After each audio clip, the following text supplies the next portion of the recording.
and thus measure the current. So this is something of a big old current meter. We're going to use it to look at displacement current. Over here we have a parallel plate capacitor, and we're going to load it with AC voltage. There's a big old gap of air here, so it's not like the electrons that carry current are going to just flow back and forth through there.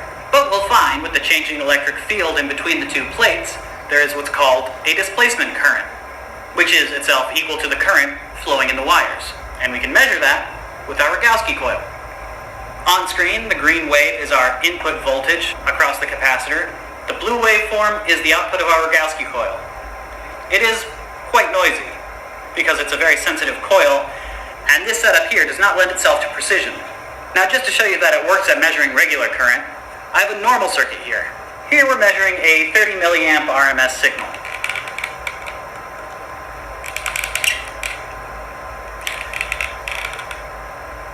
And we notice when the coil is outside the loop, it's not nearly so clean.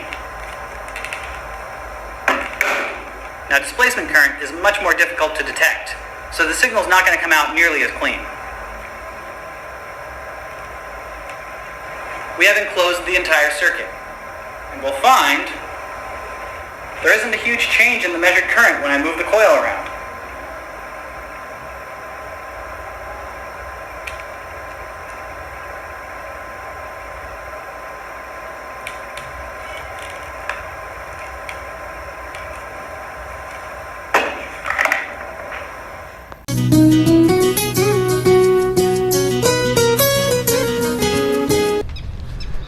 Hello students, how are you. आज की हमारी जो class है वो displacement current क्या होता है इसके बारे में सीखेंगे, इसकी करैक्टरिस्टिक्स क्या होती है और मैक्सवेल का क्या मॉडिफिकेशन था एम्पीयर सर्किट लागू पर, ये सारी जानकारी आज इस वीडियो के अंदर सीखेंगे।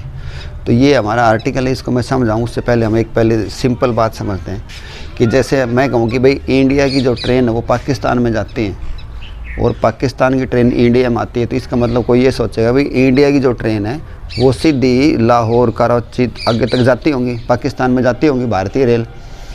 लेकिन ऐसा नहीं होता है। क्या होता है, तो इंडिया की ट्रेन इंडिया में ही रहती है और जब वो बॉर्डर आ जाता है तो उस बॉर्डर के ऊपर वो ट्रेन सवारियों को यहीं पे उतार देती है। सारी की सारी ट्रेन यहाँ पे हमारी ख़त्म हो गई है क्योंकि बॉर्डर आ गया है।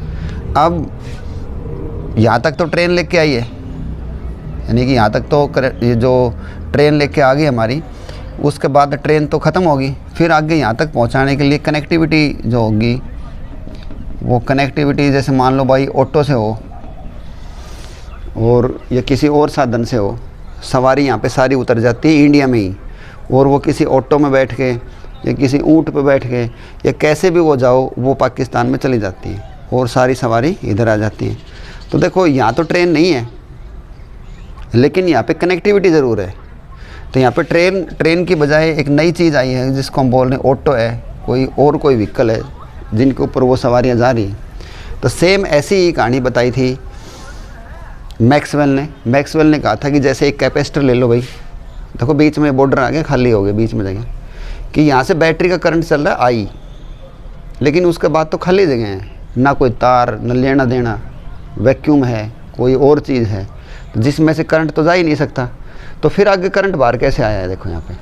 तो उसने यहाँ पे इसके ऊपर सोचा कि भाई ज़रूर कुछ ना कुछ तो यहाँ पे कोई घटना घटी है जहाँ पे ये करंट वापस फिर आगे गया है, यानी कि यहाँ पे कोई नई चीज़ है। उसके बाद उसने एक डेमो करके देखा, उस डेमो में देखा उसने कि यहाँ पर एक कंपास रखी, तो कंपास की जो सुई थी वो डिफ्लेक्ट हो गई क्योंकि यहाँ पे तो करंट है। उसके बाद उसने उस सुई को यहाँ पे रखा, यहाँ भी वो डिफ्लेक्ट होगी, जबकि बीच में तो कोई लेना देना नहीं, कोई तार नहीं, कुछ नहीं। फिर उसने उस सुई को इन गैप के ऊपर रखा तो ये सुई यहाँ भी डिफ्लेक्ट होगी। इसका मतलब कि जब मैग्नेट की नीडल डिफ्लेक्ट होती है तो इसका मतलब अंदर भी कोई ना कोई मैग्नेट है, मैग्नेट को मैग्नेट ही डिफ्लेक्ट करेगी। और मैग्नेट किस वजह से आती है, मैग्नेट भी करंट की वजह से आती है। ठीक है, यहाँ पे हमने कोई बार मैग्नेट नहीं रख रखी है। मैग्नेट दो किस्म की होती है, एक तो नेचुरल मैग्नेट जो बार मैग्नेट होती है, एक मैग्नेट वो बनती है कि कहीं से करंट जा रहा हो तो उसके चारों तरफ भी मैग्नेट बन जाती है। तो इसका मतलब जब ये डिफ्लेक्ट हुई तो इसका मतलब यहाँ इसके अंदर भी मैग्नेट है, और वो मैग्नेट कहाँ से आई जिसने इसको नीडल को डिफ्लेक्ट किया है। तो वो सारी बातें मैक्सवेल ने बताई थी मैक्सवेल ने एक नए करंट का बताया जिसको हम बोलते हैं डिस्प्लेसमेंट करंट। जैसे यहाँ पे हमने एक नई कनेक्टिविटी की खोज करी, भाई ऑटो चलती होगी, ऐसे ही इसने बताया कि यहाँ पे एक नया करंट चलता है, उस करंट का नाम दे दिया उसने डिस्प्लेसमेंट करंट। यानी कि यहाँ पे ये वाला जो करंट है ये कंडक्शन करंट है, क्योंकि ये एक्चुअल तार में से होके जा रहा है, और ये वाला जो करंट है जो बिना तार में से जा रहा है, इस करंट का नाम दे दिया उसने डिस्प्लेसमेंट करंट। तो थोड़ी थोड़ी थीम समझ में आ गई होगी। तो अब देखते हैं भाई ये कैसे आ गई। ये तो मैंने कनेक्टिविटी की बात बताई थी कि इंडिया की ट्रेन इंडिया में ही रहती है, पाकिस्तान नहीं जाती है, यहीं पर रुक जाती है। जैसे इसमें देखो जो कंडक्शन करंट था आई, वो तो खाली आता ही है, उसके बाद एक नया करंट आएगा जिसको हम डिस्प्लेसमेंट करंट का नाम दे रहे हैं, और आगे फिर जाके वो जब ये ख़त्म हो जाती है तो ये अपना रोल शुरू कर देता है और यहाँ पर करंट आ जाता है। और यहाँ पे डिस्प्लेसमेंट करंट कितना है, 0, क्योंकि यहाँ तो सीधी ट्रेन ही चल रही है, ऑटो कोई काम नहीं है। और यहाँ पे ट्रेन का कोई काम नहीं है, यहाँ पे कौन चल रही है, ऑटो चल रही है, आगे फिर ट्रेन चल जाएंगी। यानी कि सीधी सी बात यह है कि आई प्लस आई डी आई के बराबर ही होगी। ठीक है, जैसे आई प्लस आई डी, यहाँ तो डिस्प्लेसमेंट करंट नहीं है तो आई रहेगा, यहाँ हो गए तो आई प्लस आई डी, यहाँ पे आई नहीं होता तो आई डी होती है, और ऐसे सब कहीं पे वो चलता है।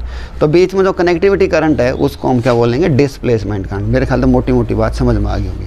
तो इस पर्सन हम कराएंगे भाई, देखो आगे।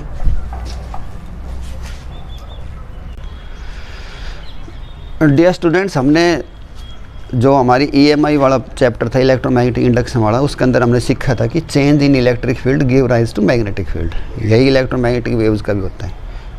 देखो अब ये जो कैपेसिटर है इसको हमने बैटरी ऑन करी तो ये चार्जिंग होना शुरू हो गया। ठीक है, जब चार्जिंग होना शुरू हो गया तो इसके अंदर इसका क्या आ गई, इसके अंदर चार्जिंग होना शुरू हो गया तो इसके अंदर इलेक्ट्रिक फील्ड आ गया, क्योंकि इलेक्ट्रिक फील्ड तो चार्ज के आसपास ही होता है। और ये 2 प्लेट्स दिखा रही है, एक प्लेट ये, एक प्लेट ये।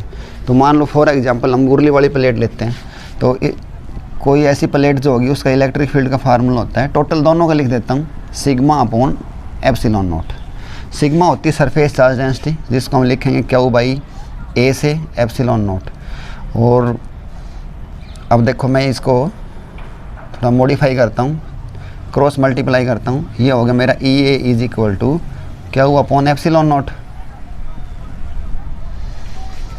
और ये क्या है, E इंटू ए, यानी कि E इंटू ए इसको हम बोलते हैं इलेक्ट्रिक फ्लक्स।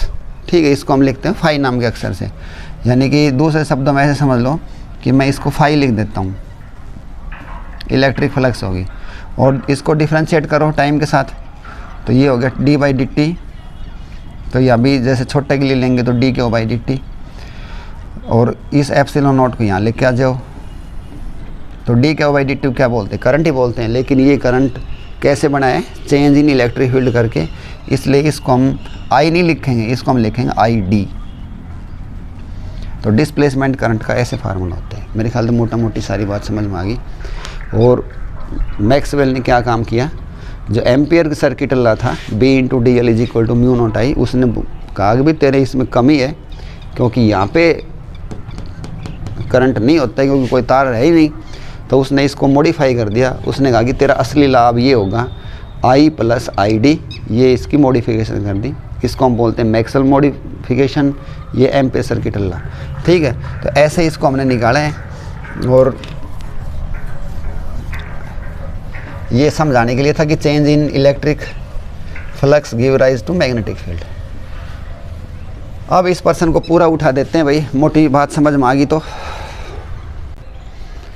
तो देखो भाई, जैसे ये हमारा जो कैपेसिटर था ना, इसके अंदर हम एक ऐसे 2 लूप कंसिडर कर रहे हैं। जैसे फॉर एग्जांपल ये होगी हमारी, इनको रेड कलर से कर लेते हैं समझाने के लिए।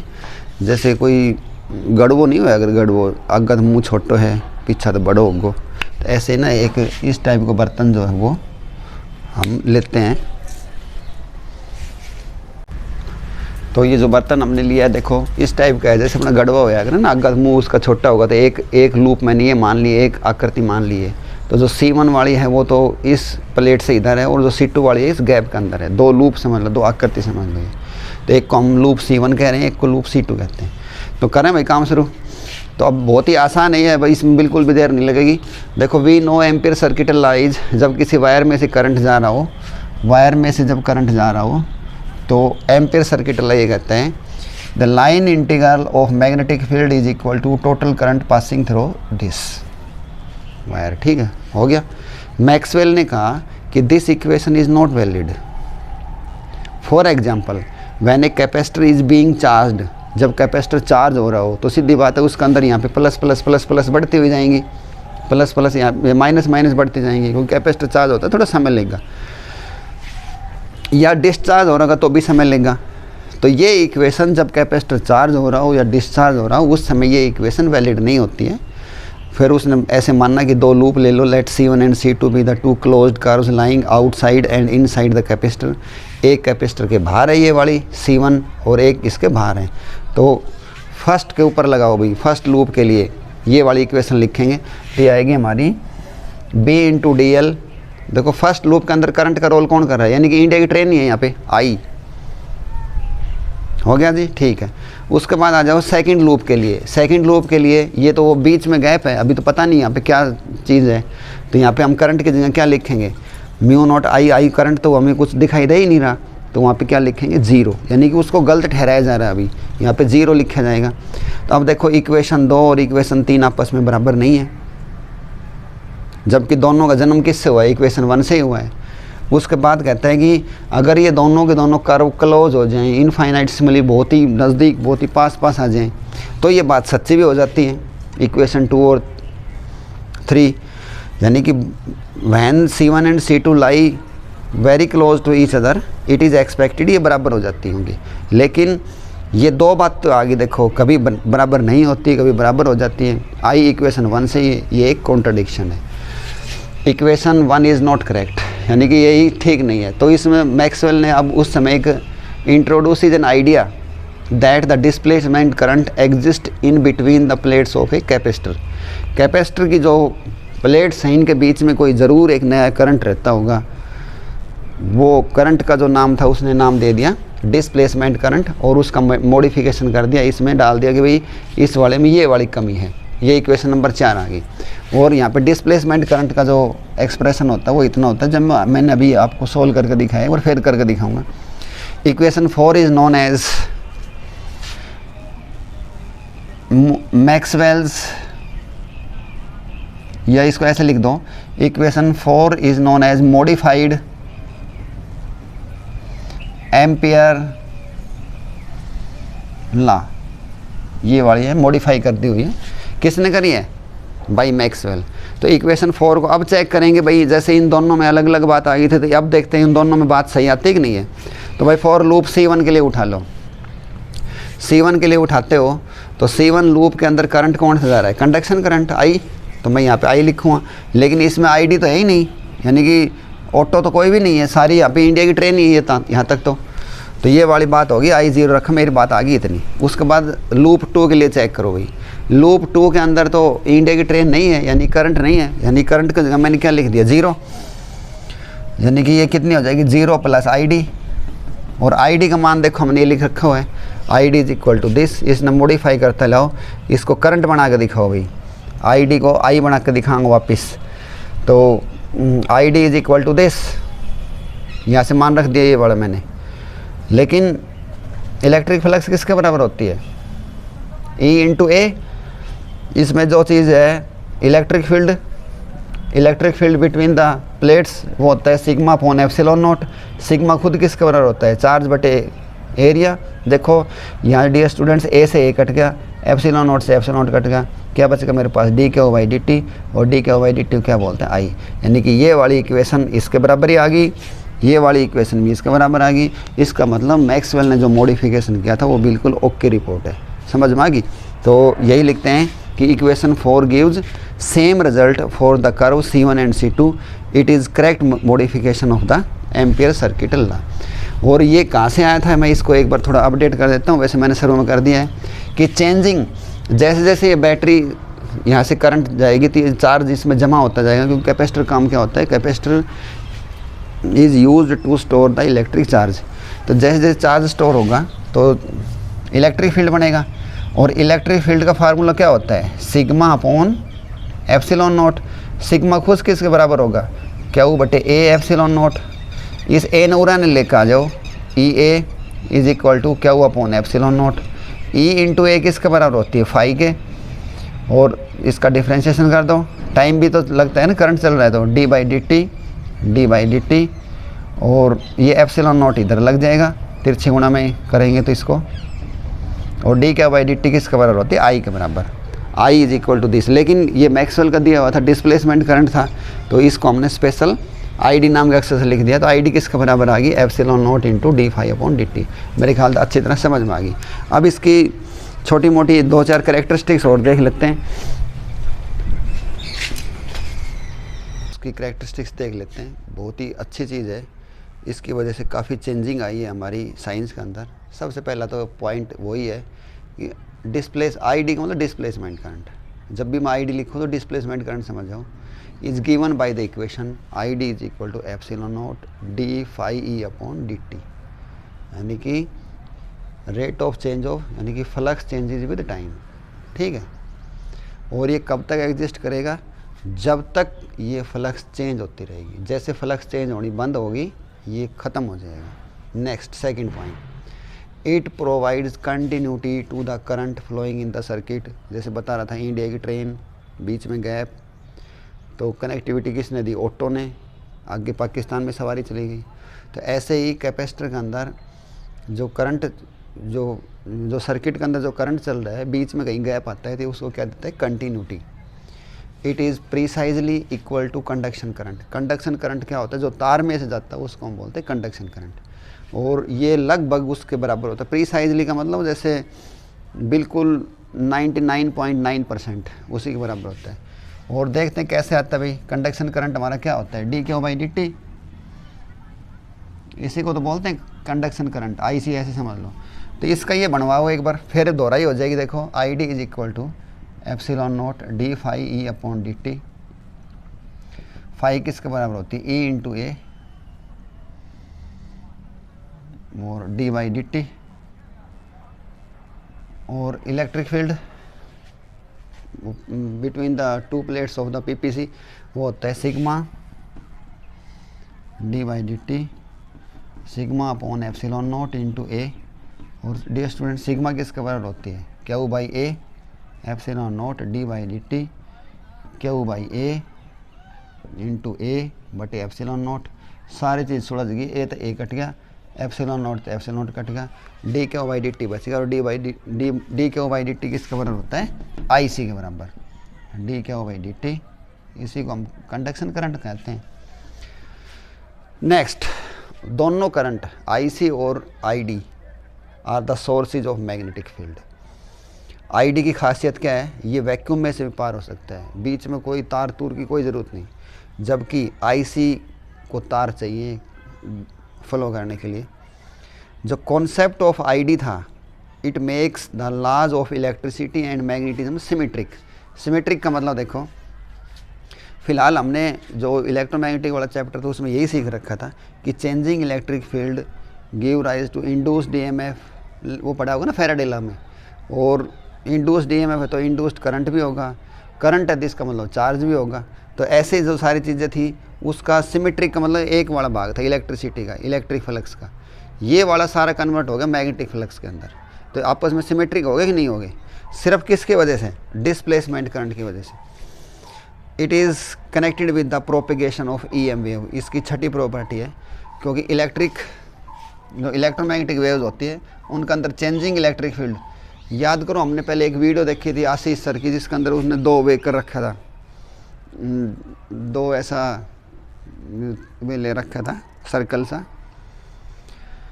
और उनको दोनों को हम यूँ ऐसे चेंज कर रहे थे तो इलेक्ट्रोमैग्नेटिक वेव्स मिल रही थी।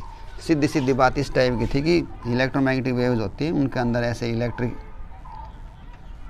ये मान लो इलेक्ट्रिक फील्ड है तो ये मैग्नेटिक फील्ड है, तो changing electric field give rise to changing magnetic field, और ये होगा प्रोपेगेशन वेक्टर।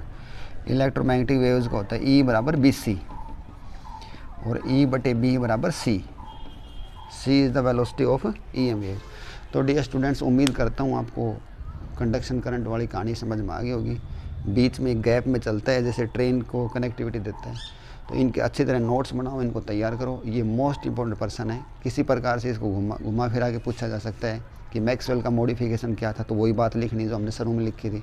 और डिस्प्लेसमेंट करंट को मैथमेटिकल लिखो, 1 नंबर में भी आता है तो इसको लिखो। इसका कंडक्शन करंट बना के दिखाओ तो ऐसे करो। सारी बात कैसे भी घुमा फिरा के कितने % बढ़ाओ, हम सारे अपडेट हो गए हैं। Thanks, have a good day.